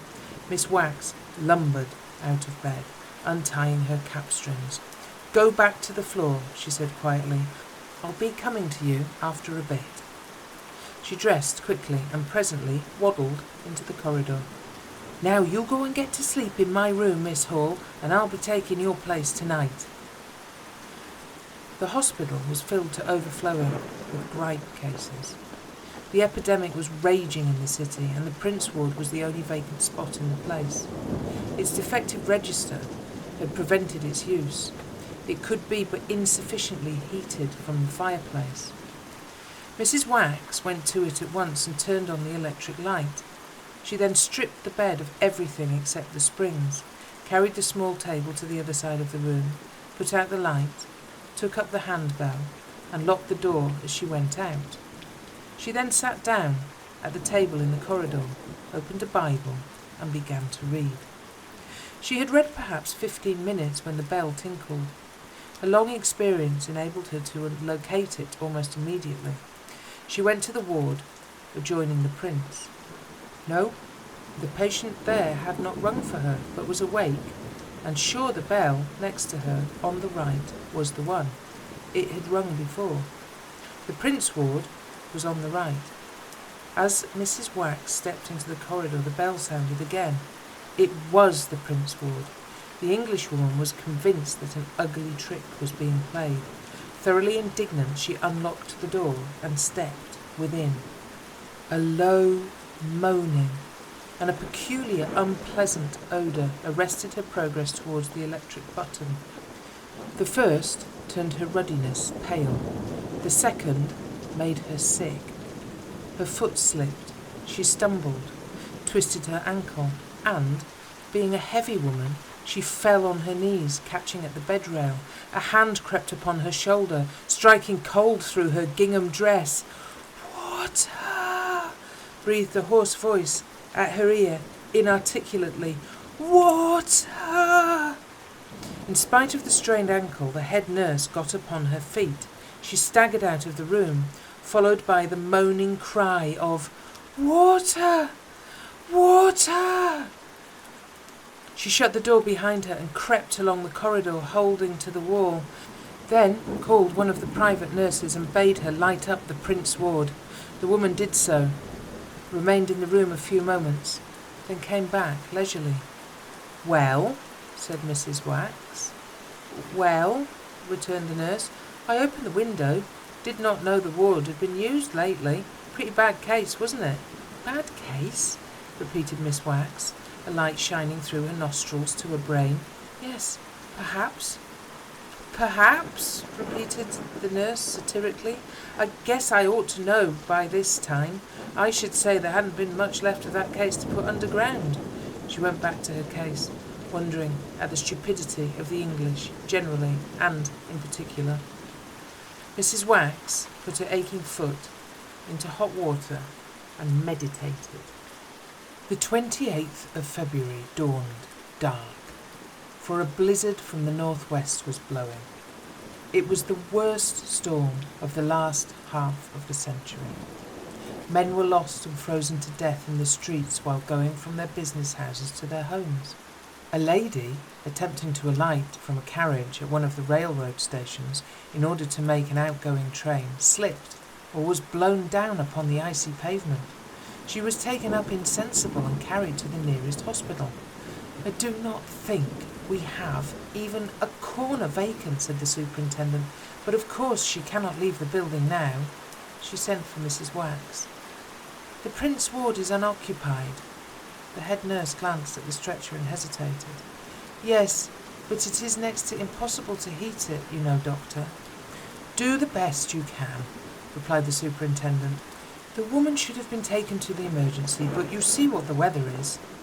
Mrs. Wax divested the traveller of her velvet and furs, her lace and linen, the bag of diamonds secreted in her bosom, her long perfumed gloves, her silk underwear, her jewelled garters and hairpins. She left nothing on her but the black pearls in her ears and the magnificent rings on her fingers. Then she slipped a hospital shirt on her fair body and tucked her shining curls into the cap. The fall had fractured the bone of one leg and several ribs. The ward surgeon, entering, stared at the sight of the beautiful face on the narrow pillow. Instantly the scene of 2 years before renewed its living colours on the sensitive film of memory. He even recalled the name of the woman before him, so deeply had that scene and her beauty impressed him. "It is Madame Canaris," he said. The patient opened her dark blue eyes. "I am Mrs. Prince," she corrected. "I wish to send a telegram to New York at once." She turned white, fainted again. The broken bones were attended to with expedition. Before night the telegram was sent. There had been some delay of letters, some misunderstanding that had sent Mrs. Prince to B by mistake. That lady's brilliant eyes examined her surroundings. "I am in the hospital at Prince's ward," she said presently. "Yes," said Mrs. Wax, disturbed by the coincidence of names. "I selected the fittings and furniture for it," Mrs. Prince went on softly, "but I did not think at the time of myself." She looked at the picture above the bed. "You must have that picture taken down for me, Mrs. Wax. I do not like to have anything hanging over me, even if it is the counterfeit presentment of a saint." An ugly sneer disfigured her delicate lips for a moment. "I will have it taken down as soon as possible," said the head nurse, "but it cannot be done immediately, my dear. We have sent out all the nurses we can spare, and extra beds have been put in nearly every ward. I am too heavy to risk myself on a ladder, but I will see the superintendent about it after a bit. It is well fastened up, I assure you." Towards night, not hearing from Mr. Prince, Madame grew nervous, then feverish. In a sick bed for the first time in her life, strapped immovably to its narrow confines, her head beginning to throb with agony, she lay suffocating with impatience, suspense, and apprehension. She, the spoiled darling of every good fortune. The raging storm shrieked unceasingly about the house of pain like a legion of infernal spirits. There were so many others more critically ill than herself, and the number of nurses was so reduced that she was of necessity left alone much of the time. Just before midnight Mrs. Wax came in, weary, but the embodiment of strength and kindness. "I think," she said coaxingly, "you must try and get to sleep. I shall give you something to quiet you, and then turn off the light, and I hope you will soon drop off. I shall be near you in the corridor. If you want anything, just tinkle the bell. Close to hand, you see, my dear." She administered a draught, straightened the pillow, then bent down impulsively and kissed the lovely disquieted face maternally. Two beautiful arms closed about her ample back, and the patient was sobbing on her generous bosom. "Come, come, you must be brave. They did not want me to tell you, but a telegram came half an hour since for you. Your husband will be here sometime toward morning. Will you go to sleep now like a good child? Ah, I thought so." She turned off the light and went out, leaving the door half open. After making the round of the corridor, she dropped into a chair. Her head fell forward on the table before her. In all her experience as a nurse, she had never done such a thing before. She fell asleep at her post. She was roused by the sharp, continued ringing of a bell. She sat up, dazed, rubbing her eyes. The superintendent, the resident physician, and a stranger were coming up the wide staircase. The bell had never ceased in its imperious, insistent summons. Without stopping to think, the head nurse ran ponderously, but swiftly, to the Prince Ward. As she stepped within the threshold, the bell suddenly ceased, but the air was vibrating. She ran to the mantelpiece, reached up and turned on the light. The three men were at the door, the fur-clad stranger, the tall and handsome apparition, carrying a handful of roses. They all stared at the figure of the head nurse, petrified in position, her fingers on the key of the electric bulb. She stood with her usually florid face now paper white, turned over her shoulder, her staring eyes fixed upon the bed. Mr. Prince entered quickly and drew back with a loud cry of fear and horror. The roses fell from his hands upon the edge of the bed and over the floor. The heavy picture had dropped like a stone from its anchor in the cornice. Its edge had struck the sick woman on the breast and forehead, but it had fallen painting upwards.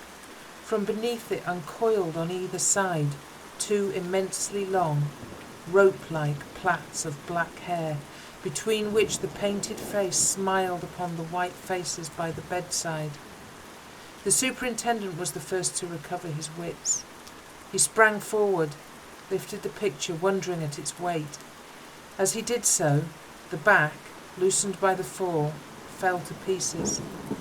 A heavy bronze jar rolled from the face on the pillow, scattering thin, fine, dust-like ashes that powdered the luxuriant curls and floated above the stiff, strapped figure in a fine, impalpable cloud. Then the ashes settled slowly upon the lifeless body, upon the scattered roses on the floor, upon the splendid furs of the man who shrank against the wall and put his hands up against the dreadful sight. End of section 5. Recording by Helen Taylor, Lincolnshire.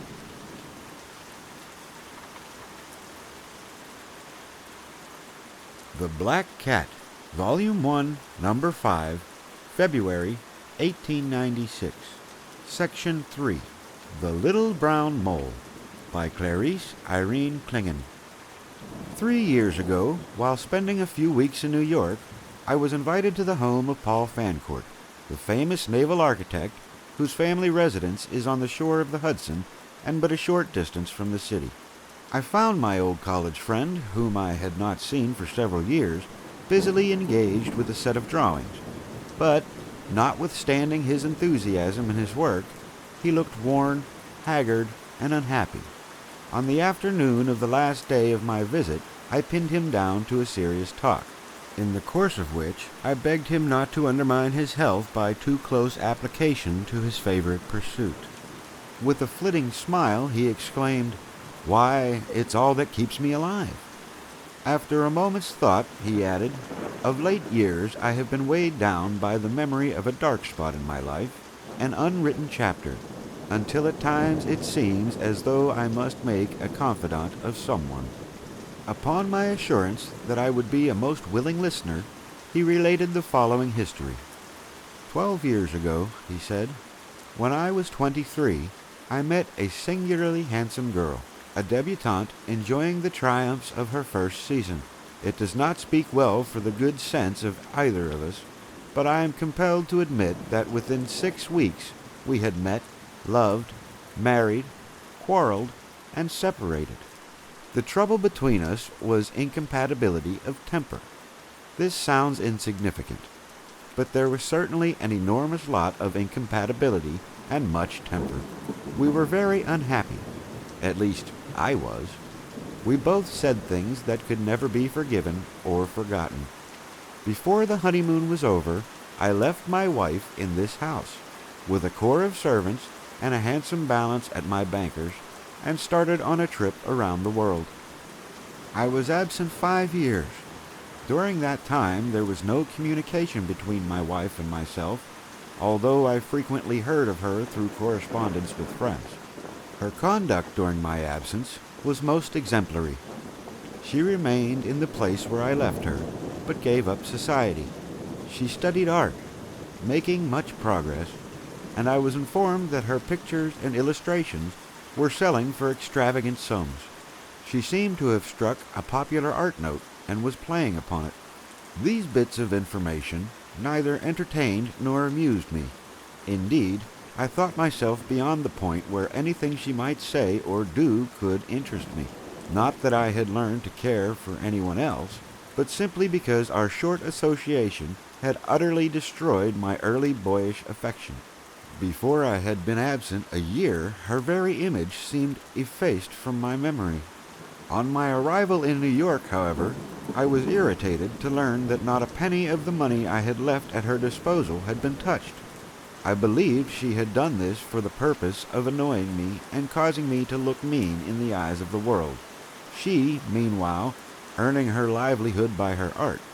Being abundantly able, I wished to make a settlement upon her, but as she absolutely refused to talk with a lawyer I sent to her, I was compelled, repugnant as the idea was, to seek a personal interview. To this end, I telegraphed Mrs. Fancourt on the third morning after my arrival, asking if she would receive me at 5 o'clock that afternoon on an urgent business matter. In less than an hour, the reply reached me.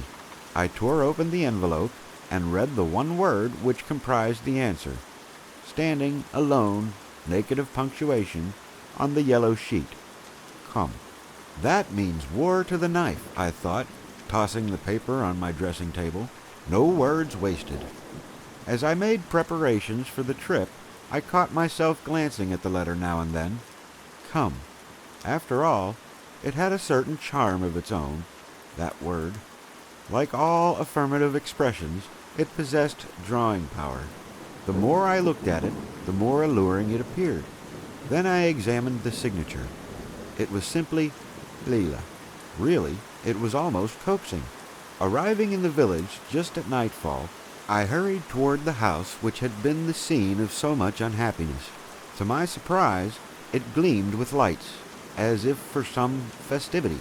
As I sprang up the steps and laid my hand upon the bell, the door was suddenly opened by a maidservant whose face was strange to me. "Where is Mrs. Fancourt?" I asked. "In the drawing-room, sir," she answered, and then discreetly disappeared. As you know, the drawing-room in this house is connected with the front hall by an arch, hung with portieres. These were drawn. Pushing them aside, I entered, and suddenly found myself in the warm glow of a big wood fire which had been lighted in the fireplace. This crackling, cheery blaze and the waning light of the October day were all that lighted the room. There, in the center, she stood, clad in an exquisite gown of palest yellow, and, as I moved towards her, I saw two hands, instead of one, outstretched. The next moment, I was holding them both, the cool, soft fingers clinging to mine while she whispered, "Paul." For a few seconds we looked at each other silently, breathlessly. Then, obeying that irresistible law that causes the needle to be drawn towards the magnet, I bent and kissed her. All this took place as I have described it, but it would be impossible for me to account for the feelings that actuated me. I know only that all my bitterness towards my wife, all my dislike for her, in one revulsion of mind changed to the most passionate admiration and affection from the instant her lips touched mine. Dazed, astonished, I could not find voice to speak, but Leila chatted quite naturally as she led me to a big armchair on one side of the fireplace, while she threw herself on a low divan piled with cushions on the other side, putting out a slim little yellow-slippered foot to the blaze. "It's such a sorry day that I ordered this big fire, so your home would seem pleasant after your long absence," said she, in her mellow, vibrating voice. Then, looking at me across the fire, with a winning smile, she added, "Besides, it was so good of you to come out to see me." I looked at her, still amazed. I now saw that she was much changed. Perhaps she was not so handsome as she had been in her early womanhood, but what she had gained more than made up for that which she had lost. She was thinner. Her face had grown ethereal, luminous, spiritual. Surely she had suffered, this fiery, savage-tempered girl, for the hardness and selfishness had melted away from her face and left it softened, lovely, and changefully brilliant. At first I thought her eyes were darker, but I soon made up my mind that it was because the pupils were so dilated. Then I knew she, too, was under the tension of strong nervous excitement. Her manner, however, gave no suggestion of this. She talked rapidly and almost continually, saying, apparently, whatever first came into her mind. "I suppose it seems frightfully dull to be here again. The merry-go-round has stopped, and here you are at the place from which you started. The curtain has dropped, has it not, dear? You've been everywhere and seen so much, and now everything is at a standstill, and you feel a bit giddy from sudden lack of motion. It's much the same with me, only my merry-go-round isn't so merry and not so far around. I've just rotated between here and the New York art schools and lived very quietly, but I believe I'm doing all the talking. Would you like to say anything? Just a little word? Well, I won't let you, for I know two things. You are tired, and no man feels like talking before he has dined, so not a word until after dinner." In the dining room, another surprise awaited me. A miniature banquet had been prepared, evidently in my honor, for I was the only guest. The room was adorned with palms and vines, and the table was gracefully decorated with roses and ferns, among which gleamed the silver and china. Overall was the soft, almost moonlight effect of wax tapers. The only objection I could make to anything was the flowers on the table, which partially concealed the face which I was now hungry to look upon. It was what I believe is termed the Celtic type of beauty, quite common among Anglo-Saxons. Dark brown hair approaching black, gray eyes, and a complexion of creamy fairness. We were long at dinner, talking of everything but the subject I came to introduce. I became reminiscent of travel. She was easily entertained, and was herself brilliant, serious, and amusing in turn. As we walked back to the drawing-room at the close of the meal, I whispered, like a lover, "Leila, I came to scoff, but I remain to pray. Can you forget the past?" She promptly put her hand over my mouth. "The past must remain a sealed book," she commanded, and so it did. In the hour that followed, spent before the open fire, I inadvertently referred more than once to the forbidden subject, but each time I was stopped by a warning gesture and an impressive, "Remember, not a word. We begin life anew from this hour." With every moment my desire for a reconciliation grew stronger, but when at length she yielded, it was only on two conditions. First, that I would never refer to the past, and second, that our future be consecrated by a ceremony of marriage. I readily agreed to the first condition, and took the solemn vow required, but at the second stipulation I laughed. But she said, very seriously, that she could be reconciled to me under no other circumstances. So, yielding to her whim, I ordered a carriage, and we drove to the house of an elderly clergyman in the village whom we well knew, who, on hearing our story, willingly agreed to repeat the ceremony, and, lightly, almost laughingly, the words of 5 years before were once more said. Then followed 5 months of the most absolute happiness that was ever accorded, it seemed to me, to human beings. It was an atmosphere of love, joy, and ineffable content. The beauty of my wife, her changed nature, and fine intuitions grew upon me day by day. There never was, I am sure, a woman like her. I lived in her love, and yet I lost it forever on account of a thing of such infinitesimal importance that it drives me nearly mad to think of it. This object was no more nor less than a little brown mole on my wife's neck, just below her left ear. It came about in the following manner.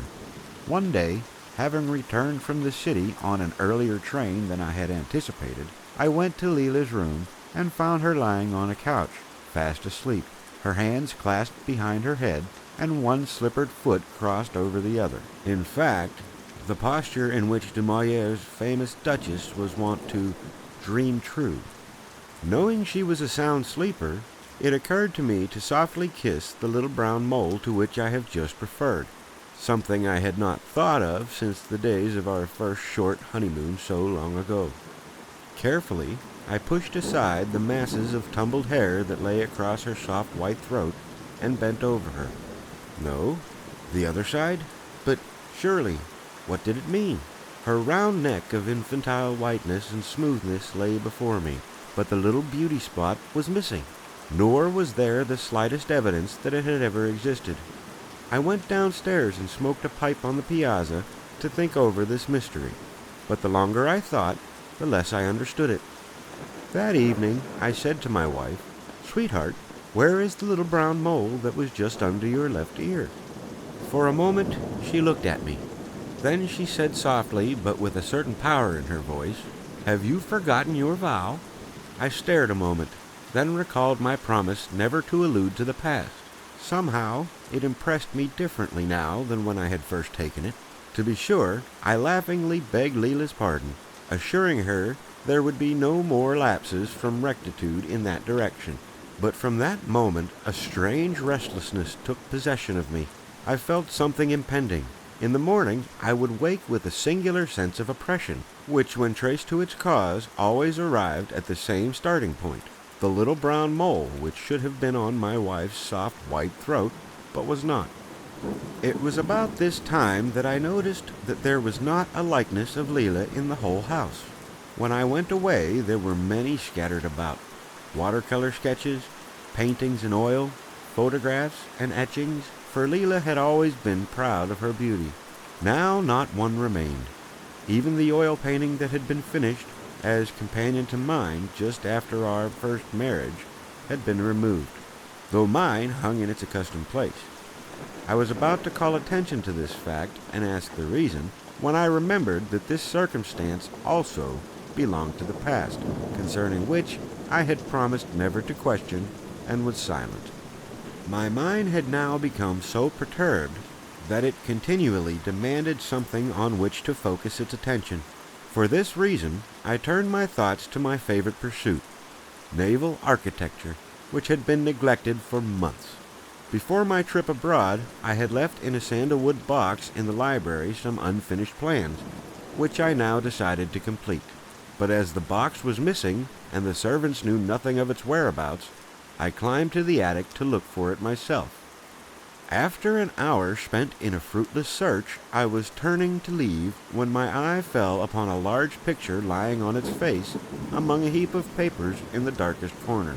I knew the frame, and the first glance at the picture told me I had happened on what I was not looking for, but had wished for, a portrait of my wife. It was the one that had been painted directly after our marriage.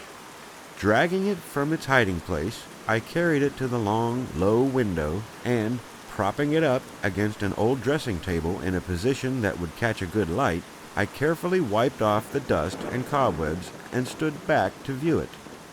As I looked, I became as a man stricken with death. The face on the canvas was not the face of the woman I loved and worshipped as my wife. How long I stood benumbed by this discovery, I do not know. After the first shock lessened and my senses began to act, I fell to studying the portrait and comparing it with its living double.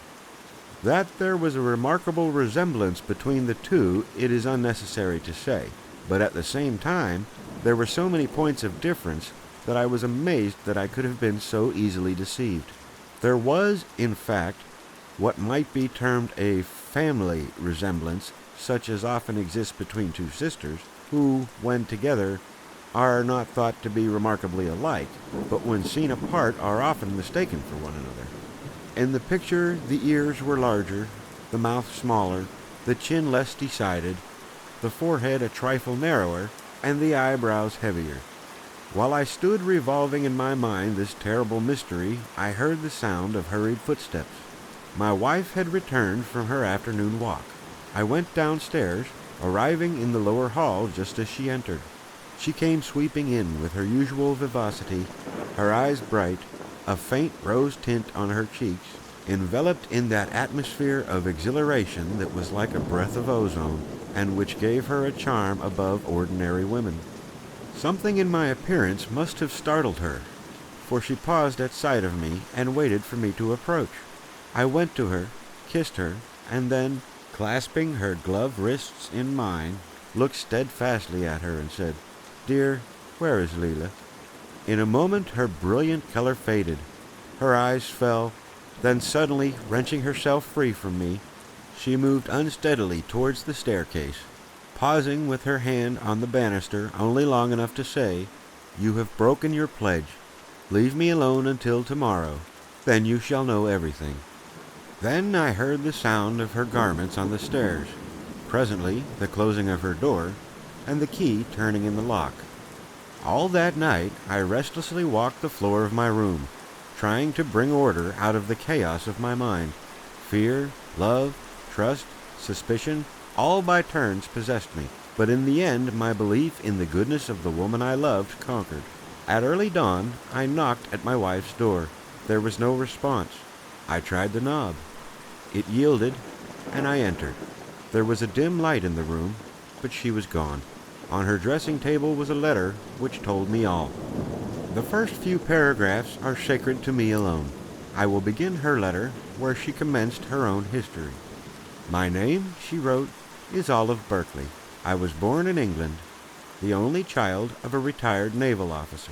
My father had a moderate fortune, and for 18 years I lived a quiet, carefree life in a Devonshire country house.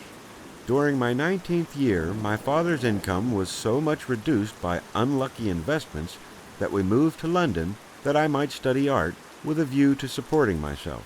2 years later, my father, who was my only near relative, died suddenly, leaving me less than £100 clear of debt. By this time, however, I felt confident of success in my profession, and thinking America offered a better field than England for a self-supporting woman, I came to New York. Here I took a studio with the intention of giving lessons in drawing and painting. But the pupils did not come. My pictures failed to catch the popular fancy. My money was soon spent. Overwork and worry culminated in illness, and I soon found myself deeply in debt without a friend in the world to whom I could apply for aid. In this extremity, I accepted the first work I could obtain, a situation as companion to Mrs. Paul Fancourt. This woman, whose violent temper and moody disposition had driven her husband to foreign countries before the honeymoon was over, was the terror of her household. She, I believe, took a dislike to me from the first on account of a singular resemblance between us, and also because she saw I was her equal by birth and education. At any rate, she delighted in humiliating me in every way, as well as in making my duties as laborious as possible. I hated to touch a morsel of food under her roof, but my unmet obligations made it impossible for me to resign my position, as I did not know where else I could obtain remunerative work, and I had a horror of debt. But, though I outwardly kept my temper, a volcano of hurt pride and misery burned within me. One Wednesday night I went to my room more than usually worn and enraged by Mrs. Fancourt's caprices. It had been one of her stormiest days, culminating in the discharge of her butler and the bitterest invectives against the other servants. I had just retired and had hardly fallen asleep when the bell over my head rang violently. Springing up, I slipped on a dressing gown and went downstairs. Mrs. Fancourt was sitting in an easy-chair reading a novel. The hands of the clock on the mantel pointed to 11. Without looking at me, she motioned to a table not 3 yards away, saying insolently, "Bring me that paper knife." "Never," I answered passionately. With this she rose and came towards me, striking me full in the face with the paper-covered novel in her hand. Then it was as if all my pent-up self-control snapped. I sprang toward her, seized her by the shoulders, shook her until my strength was spent, and flung her from me. She fell heavily, striking her temple upon a sharp corner of the fender where she lay quite still. I hurried forward and spoke to her. There was no response, and I lifted her face to the firelight. To my horror, I found that she was dead. And what was to become of me? I had killed her in a fit of passion, I could not deny, though it was by accident. How could I prove my innocence? I was without friends or money.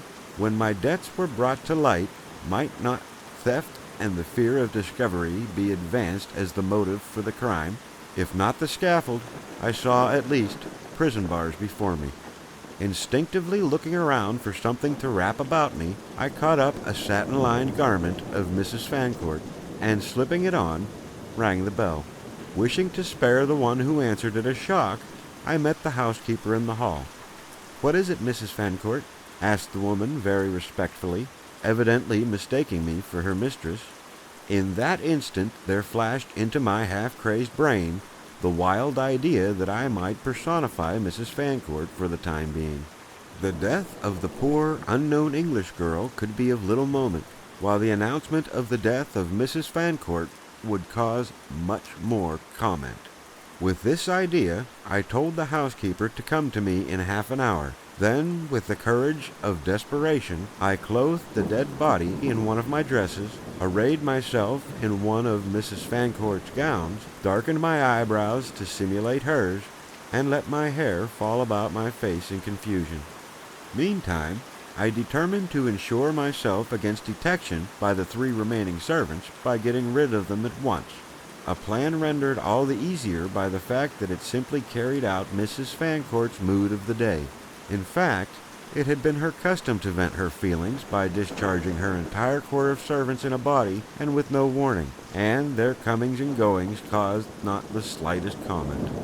The scheme succeeded to perfection. The other servants, terrified by the catastrophe, gladly left the house at once, especially as each was provided with 2 weeks' wages in advance. Mrs. Fancourt's only sister and near relative was traveling in Europe. Her husband was at the Antipodes. Of course, there was a coroner's inquest, but as nothing was proven to the contrary, a verdict of death by accident was brought in. The whole matter passed off very quietly. Few outside the household knew that Mrs. Fancourt had an English companion, or that she had died. Those who did thought it very kind of Mrs. Fancourt to give the companion burial in her own family lot. Then I fell sick, and for weeks raved with brain fever. When I recovered, I was but the ghost of my former self, and friends of the dead woman who came to call after my recovery said they never would have known me. As soon as I was able, I devoted myself to art, which now, by a freak of fortune, brought me large returns. I not only paid the debts of my deceased English companion, but supported myself comfortably without touching the fund left at the disposal of Mrs. Fancourt by her husband. That I never could have done. I should have been happy but for the grief I felt at having, though unwittingly, caused the death of another. There has never been a moment when I would not have willingly yielded up my life could it have restored that of my victim. The fact that I usurped her name and position was due to a momentary cowardice. There was only one thing belonging to the dead woman that I coveted, and that was her husband, and not even him until that night of nights when he came into my monotonous life and kissed me with that quiet air of ownership and dominion. I had dreaded your coming, fearing you, above all others, would discover the fraud, and when your message reached me, and, on the impulse of the moment, I sent that fatal answer. Come. It had hardly left my hand before I regretted it. For at once it flashed upon me how impossible it would be to account for all, or to conceal all. But from the instant that you stood before me, I was conquered by another feeling than that of dread. I loved you. Love and not fear held me to the lie, and it was my respect for you and for myself that made me insist upon that marriage ceremony. I always knew that should you discover the deceit, I should leave you, not because I felt guilty of crime, for of that I have always felt morally innocent, but because I won and married you under false pretenses. I cannot bear to lose one iota of your respect and remain where I can miss it. Here Paul Fancourt closed his story. I heard the high wind lashing the trees. Darkness was growing dense. The early November evening was closing in. It was 7 years ago tonight that I first met her in this house, went on Fancourt. Surely you have taken measures to find her. I have done everything under heaven. Once in a while, I grow desperate and try everything over again, but it is useless. And yet, I have a feeling that she will return, and that if she does, it will be to this house. So I am just waiting here, waiting. Well, John? A lady to see you, sir, said the butler at the door. Who is she? I don't know, sir. She wouldn't give any name. Fancourt rose and went towards the door, but before he reached it, his visitor pushed past the servant and stood, a tall, veiled figure in black, clutching nervously at the drapery at the door. Then she threw back her veil. I caught a glimpse of a marvelous face and hair sprinkled with snow about the temples, of two dark, beautiful eyes fixed on Paul. I couldn't stay away any longer, she whispered huskily. Fancourt rushed towards her with an inarticulate cry. Then, with hands outstretched, my wife, he gasped. But what followed I shall never know. For the next moment, I had retreated into the library, where for half an hour I sat diligently reading a book held upside down. What I do know, however, is this. All that I have told happened 3 years ago, and up to the present time, Paul Fancourt's third experiment in matrimony has proved a triumphant success. End of Section 3. Recording by Narrator J.